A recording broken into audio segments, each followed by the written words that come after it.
Sabahınız xeyirli olsun. Bu dəqiqələrdə Bakı Məhkəmə kompleksində təqsirləndirilən 15 nəfər Ermənistan vətəndaşının barəsində olan cinayət işi üzrə açıq keçirilən məhkəmə prosesinin növbəti baxış iclası üçün hazırlıq işləri aparılır. Bir neçə dəqiqədən sonra növbəti baxış iclası iş üzrə keçən çoxsaylı sənədlərin elan olunması ilə davam etdiriləcək. İlkin məlumatlara görə iş üzrə keçən 44 günlük Vətən müharibəsi dövründə və ondan sonraki mərhələdə Ermənistan Azərbaycana qarşı apardığı təcavüzkar müharibə və işğalçılıq siyasəti nəticəsində ölkəmizə və xalqımıza qarşı törədilmiş çoxsaylı cinayətlər üzrə toplanmış sənədlər elan olunur hazırki mərhələdə.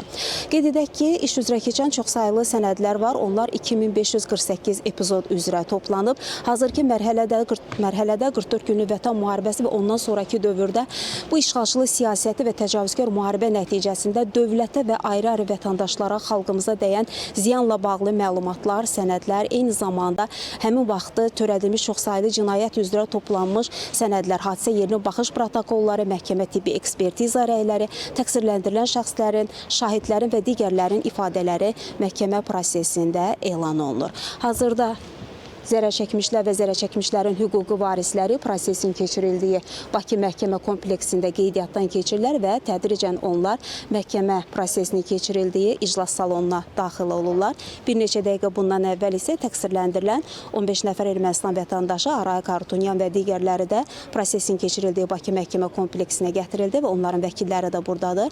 Onların hər birinə 2 müdafiəçi ayrılıb, məhkəmə prosesində onların hüquqlarını müdafiə edirlər və eyni zamanda zərərçəkmişlərin də hüquqlarını nümayəndələri müdafiə edir.